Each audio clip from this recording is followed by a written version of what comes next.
Seminoles fans, are you ready for Florida State football's biggest change in program history?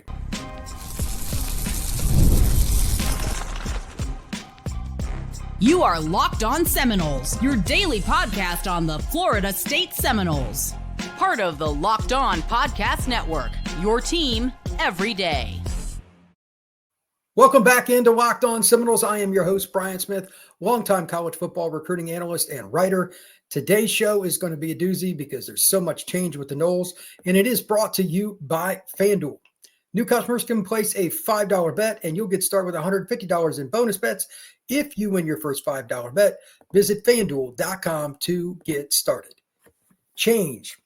It is a coming. Florida State fired Ron Dugans, Alex Atkins, and Adam Fuller on Sunday. All those pieces of information, specifics I talked about on Sunday's show in the evening, but there's something else here. Now we got to get into timelines and all of that. We'll talk about that here in a minute, but here's a couple other things you need to know as well before we get into it. Number one, recruiting is going to be in the crosshairs. Big time. Florida State's going to have problems. And the transfer portal has two dilemmas, not one. We're going to get to those as well. But again, first off, we're going to talk about Florida State and the timelines for coaching. I want to make sure that I'm clear on this. I had a lot of people in yesterday's live show, which I've uploaded to all the different platforms. If you want to go back and look at it, it's pretty informative about some of my thoughts. I just want to be very clear on them now because I was reading questions and comments as I went along. There are a lot of things to think about here, but the biggest concern that I have, and this is for any program, once a coach is fired, that's the good news. Okay, we're getting rid of a problem, but now we got to hire somebody. And with the December 4th National Signing Day coming up, in addition to that, December 9th through January 7th is when the transfer portal window is. You want to have everybody not only on staff, but it's public. You've got a plan in place and all that. Well, you have background checks. They're going to get in the way. This is not just a Florida State or college football problem. It's a society that we live because of background checks, especially a guy that's been at, let's say, 4 different schools in 4 different states in the last 5-6 years. And that happens. It's different than just about any other kind of career path. Coaches move a lot. Some of these can take forever, 2-3 weeks. I don't know what Florida State's standard procedure is, but again, it varies from coach to coach. They've got 3 to hire. I have no idea where Norvell's going to go. I got a bunch of questions last night, again, in the live show. It's been downloaded. But I don't think that we can jump to any conclusions. I'm not going to go out and start just doing names. I have some guys that I'd already done last week because I knew changes would be coming. But I don't have any full list. I have zero idea who they are targeting. I only have my opinions, and I'll add more of those as this week goes on. But how do you answer this question? How do you go about getting your staff together when you know those 2 things are coming? And I'm going to detail them. That's what's got to be going through every administrator's mind, from the president down to Norvell. You have people that are going to try to help as much as they can to make this an expedient process, but it's going to be hard. Secondly, looking at this, these are some of my concerns about doing this not only in a timely fashion, but getting the right people in place long term. This is just how I'm going to look at it. And I know there are other points. If people want to comment it on the YouTube page or whatever, fire away. But the biggest thing with getting a coach to come is always the same. Does the wife and or family fit where you're going? Do they, in terms of the timing, do you have 2 daughters that are in junior high and you don't want to move them? Things like that. Those come into question. Are you really happy about the house that you're in, coaching at another program or in the NFL? You like the city you're in. Even if the Florida State opportunities to move up, it's not a lock because of those kinds of questions that a coach will take that opportunity with the Noles. Understandable. 2, the obvious, stability. Norvell, do we really think that he is long-term for Tallahassee? Coaches around the industry, their agents, these people talk. They find out, hey, where does this really stand? Yeah, they're offering me a bundle of money because they're trying to overpay me to get me to come, but do I really want to move my family? If we go 6-6, we get canned next year. If we go 4-8, we're definitely getting canned. Like, why would we do that? That is a concern that Florida State is going to have to try to move past. Next, the winning in general. who wants to lose? I don't have to really go into depth there. It's difficult to get somebody to come to a program, especially if they're like, let's say they're at Georgia, they're at Texas, you're trying to get elite coaches, Tennessee, whatever. If they're a team that's in the playoff run, that's going to make this difficult. I should just add that now. Coaches that have a chance at a playoff run, they're not going to be leaving, and they can't come over while they're a part of it. I mean, this is the first year for the extended playoff. I think it's going to be really hard to pull assistants from those schools. Notre Dame, Texas A&M, anybody that's in that hunt to make it, good luck. It's going to be very difficult. Next, new staff.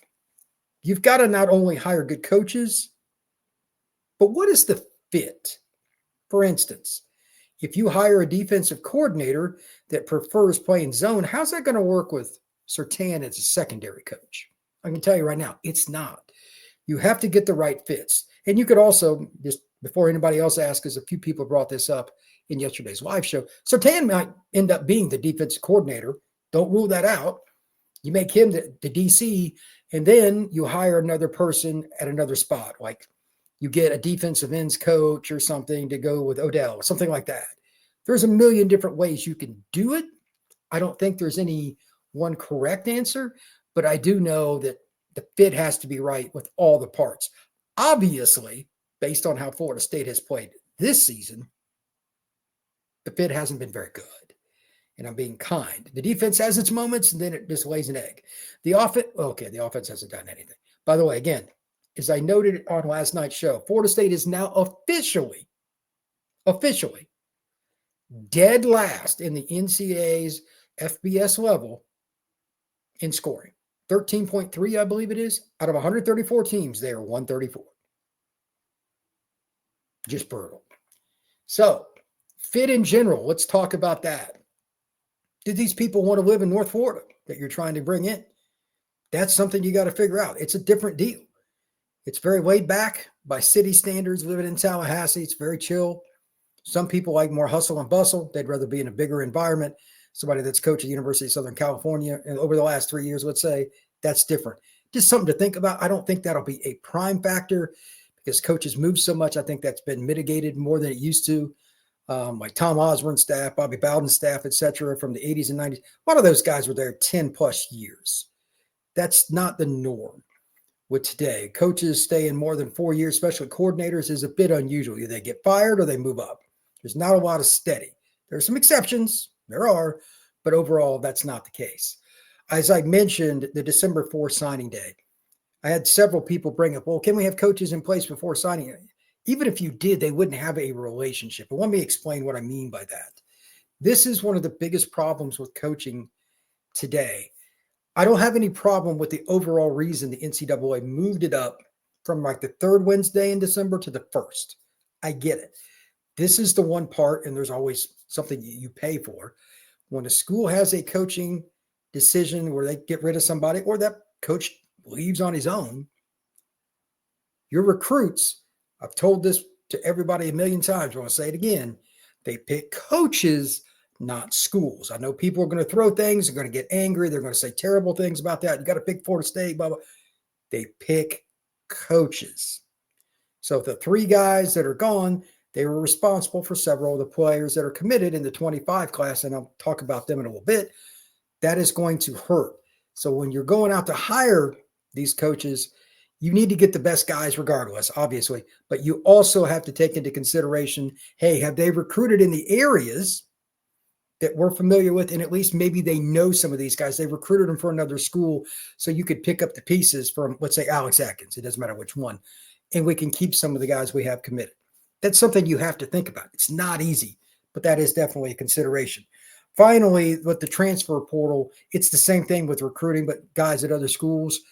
Florida State's going to struggle based on this season to get guys in the portal. Again, we're going to go into that here in a minute, but I just want you to think overall before I start discussing it ad nauseum here. Why would you, and take off your Seminole glasses, if you're at another school, want to transfer to Florida State right now, even if Florida State has more playing time at whatever position you have, guys leave, and there's an opening, do you want to join this? Especially if you're more than a one-year player. Like if you're a grad student, it's different. But If you're a freshman somewhere right now, is that what you would want to do? I think that's a tough decision for somebody and their family, and it should be brought into consideration. Not easy. So if somebody passes, I wouldn't blame them, but Florida State has a challenge ahead of themselves with that. And quite frankly, I think Florida State is going to probably miss on more guys than they'd like this year in the portal. And that's what we're going to talk about next here on Locked On Seminoles. Get ready to tackle the NFL action with FanDuel, America's #1 sportsbook, because right now new customers can bet $5 and get $150 in bonus bets if you win.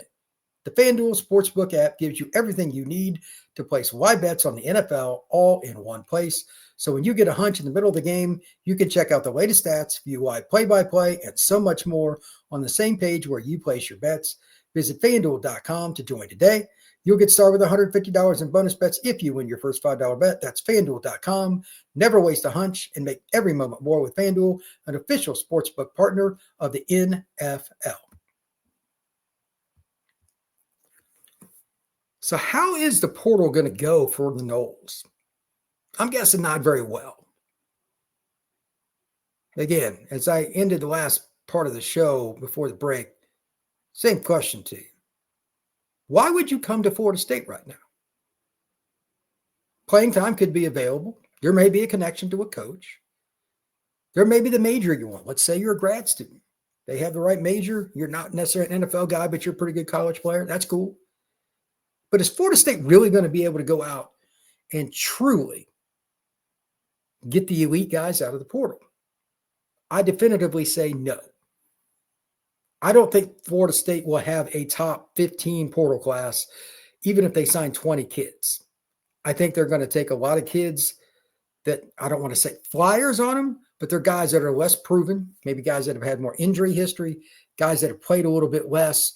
Maybe they were in a program where, honestly, the development wasn't as good or up to the par of the physical attributes of that player. Florida State is up against it. Here are a few things that I wrote down about it. And to be honest, I don't think anybody is going to be surprised by this. I believe that Florida State is going to have a mass exodus from the current roster. I want you to put that in the back of your mind for a second. I'm going to come back to it, but this is a very important thing. With that in mind, I expect the Noles to try to at least, like 15 would be bare minimum, but I honestly think they're going to need at least 20 players in the portal. That's how bad the exodus I think is going to be. And again, I'll talk about that momentarily.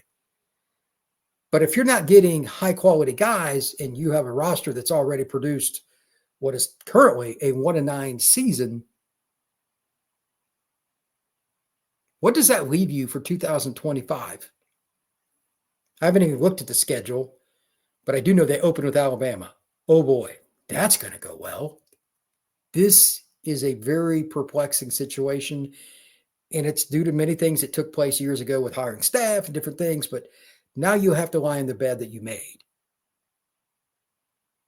Florida State is more than just up against it there, because taking players out of the portal, you gain more experience, guys have more life skills, been to college and all that, but they need playmakers, which leads me to the next point. Well, somebody brought this up in the chat in some way yesterday, and I've also considered it myself, the money that you're going to use. This is where it's dicey, and I don't know the answer, because it's very subjective and it's a small number of people that truly matter. The battles end and different things that are part of the collective with Florida State, and then just boosters giving in general go into the NIL funds, and they can help players out. That's great. With the way the season's going, and with the likelihood that numerous boosters are probably very angry with Norvell, how many are truly donating even half of what they normally would? 20%? Less? None at all? Those are all possibilities. If the top-end boosters, and I have no idea on this, say, I'm done until Norvell's gone, there's nothing you can really do. You're not going to get the top-end guys at all. And again, based on the obvious, Florida State is a very bad football program right now. That puts you in a more defensive position, let's say, with how you go into the next season. You're just going to have to try to tread water. And treading water right now still isn't going to get you to 500. I said on the live show on Sunday, 4-8 was my generic prediction for next year right now. You're going to have a lot more quarterback experience, which is huge. And you really can't get much worse. I think the development will be better because, again, I don't think you're going to get much worse. The 3 guys that are gone didn't get it done. They were bad. Like Florida State and Georgia, which is ironic, I think are the top 2 teams in the country for wide receiver drops. They're 2 of the top 5. Kind of surprising with Georgia based on the recent history, but that's a problem. Florida State, too. Dugans gets fired. They're going to improve there, I would assume. Make it make sense why that would be the case at a place like Florida State. It's got to be coaching because they have receiver talent, and they look like stone hands too often. And I'm just using one example. I'm not trying to pick on Dugans, but that's a problem. So their coaching is going to get better, so maybe they'll win a few more games. But to get to 500 or better, the Noles flat out, no ifs, no ands, or buts, need to land elite players like 4 or 5 guys out of the top 20 in the portal, regardless of position. That's not realistic. They'll be lucky to get 1. Why would you come here? Again, coaching's unstable. You don't know what's going on at Norvell is what I mean by that. And you're not winning. Who the heck wants to come to that? It's going to be hard. Second part of this, and this is the one that I'm very concerned about because of the not winning and all that, and all the turmoil. Some of the coaches that I just mentioned, again, Dugans, Fuller, Atkins are all gone. Players on the current roster, some of them might be for whatever reason, very much aligned with those 3 guys. And they might bolt. Further, again, it's losing.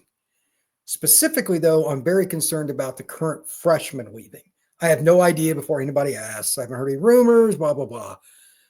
But that is the problem because I guarantee you, even before these 3 coaches were fired, numerous phone calls, texts, etc., were being made with some of these players directly, possibly, but to their parents, to their high school coaches, to their 7-on-7 coaches.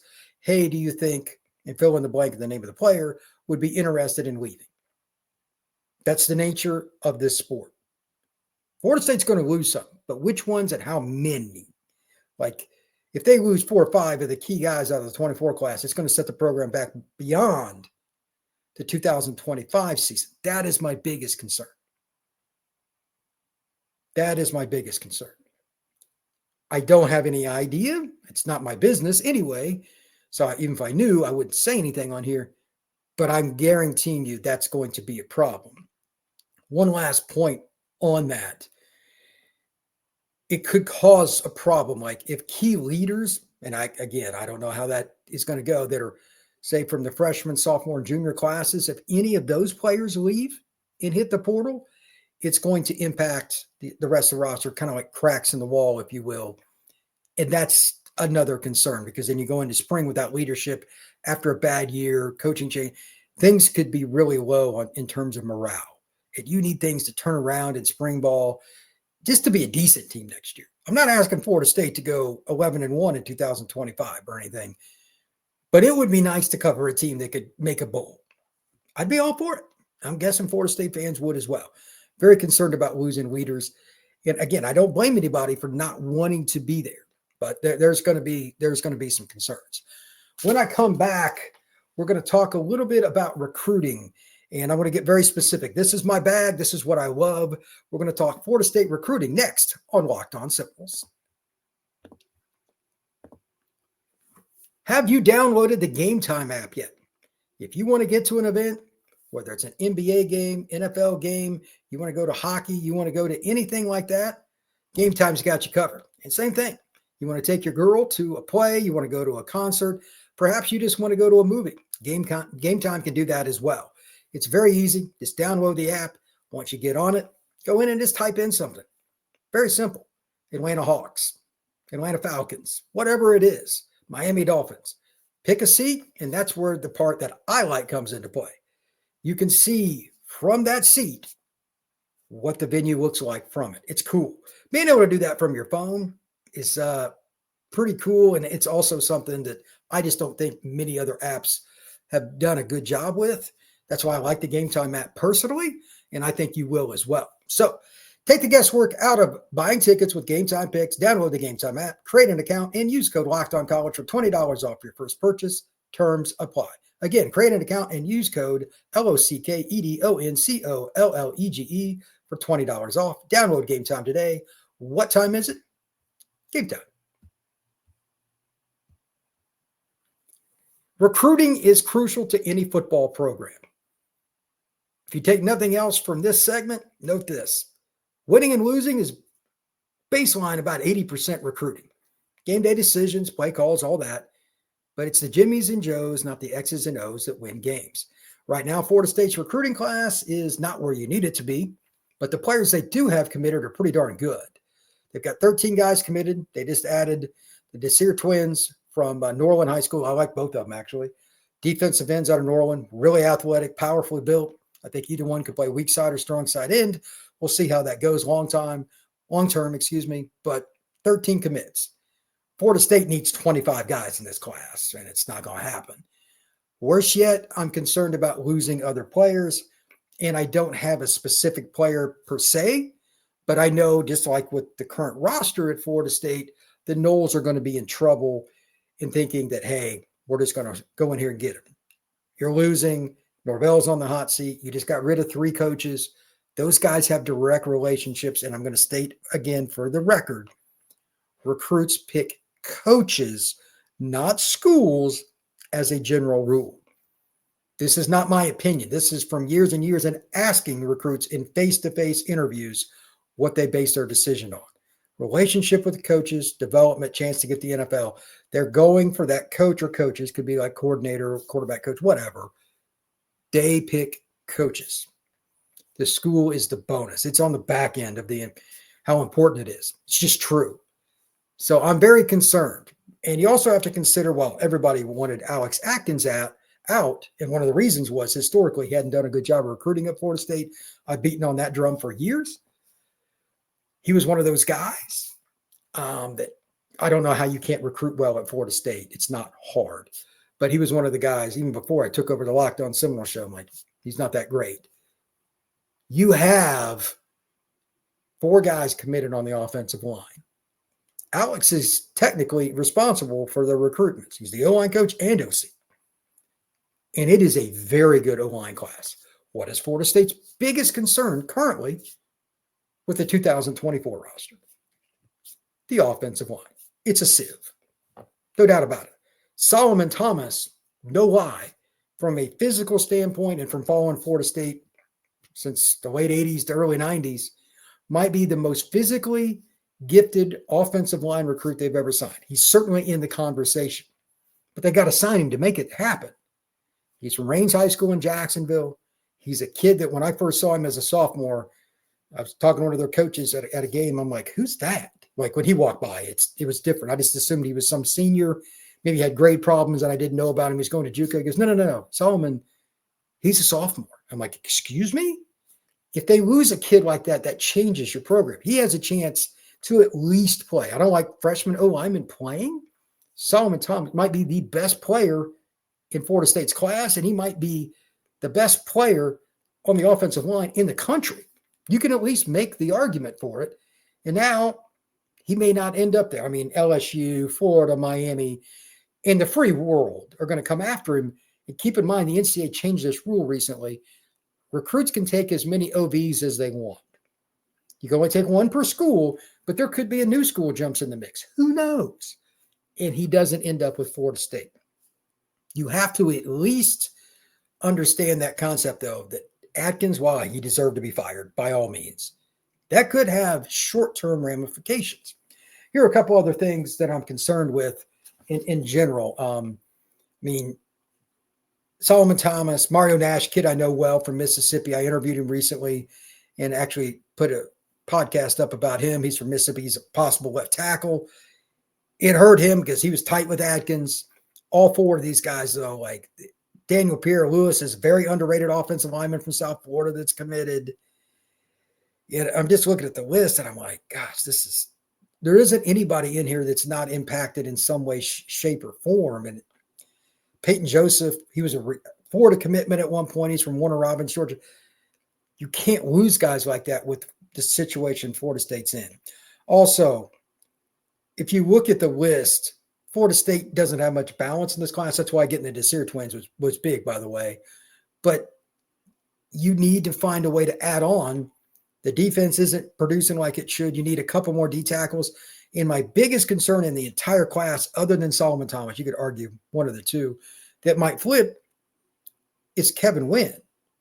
He might be the nation's best defensive tackle. He's committed to Florida State. They did a great job. He's from Greensboro, Georgia. I believe it's Greene County. He is an animal. He's a guy that I am absolutely paramount in stating he would play next year in the rotation. That is an animal. That guy is, once the ball is snapped, is full go. He reminds me of mid-1990s Florida State. As good as it gets as a prospect. USC, Georgia, and a whole bunch of schools are after him. Losing Fuller, I don't know how much impact that has. Hagen's obviously is more directly involved. But because of Florida State's overall struggles, I'm very, very concerned that he's going to be a guy that flips. I don't have any specific insight to it. I don't think I've ever even spoken to Kevin, but that's a big-time player. If that happens, oh boy, Florida State is in trouble. I also am very concerned that if he goes, especially if it happened like in the next week, and again, no timeline or any insight, that could impact other recruits as well. I don't think there's anybody that is 100% safe. I started to go down the list when I was making my notes. I'm like, who's this? And I'm like, you know what? With all that's happened, everything that's unraveled, is there anything that's truly safe with a commitment right now? Because you lost both coordinators, not one or the other. It's both. That's tough. Lofton, the tight end from Nebraska, like you lose the coordinator and the receiver coach. You didn't lose the tight end coach, but that's a big upheaval for a guy like him, and he's not a local kid. That's somebody else you got to think he's at least going to be considering other options. I know Nebraska's tried to flip him. Let's see how that goes. Florida State is not in a good situation here. So with that, I just kind of wanted to go over how difficult everything has been for Florida State, but it's actually going to get a lot harder. It's just circumstantial because of the timing. Again, National Signing Day is December 4th. The portal opens on December 9th. And with the coaching background checks that they're going to have to go through with 3 new coaches, that's rough. Trying to hold together the class, trying to keep together all of your players, because the vultures are coming. I can guarantee you, brother, they are coming for your roster. How do you do it? This is a monumental overall task. It is going to be difficult. And oh, by the way, your recruiting classes, they're coming for them too. So it is not an easy situation for the Florida State Seminoles, but it had to be done. And for the long term, those 3 coaching moves were the right ones. And who knows? There could be more coming. I have no idea, but that's something to think about as well. We'll talk about that here this week on Locked On Seminoles. Got a bye week. There's plenty of time to discuss the coaching situations. But thank you once again for making Locked On Seminoles your first listen each and every day. I truly appreciate you stopping in to talk some Noles with me. Please hit that like button, hit that subscribe if you have not already, and share this podcast. Hit that notification bell so you know when things come out. There's going to be breaking news coming this week. I can guarantee it. Whether it's recruiting, transfer, another coaching, there's going to be something. And probably between now and middle of January, every day there's a chance of it. So make sure you stop back in. And next, check out Locked On ACC with Kenton and Alex. They've got a lot of news similar to this with all the coaching changes that are coming, Florida State included. Everybody have a good one. Take care.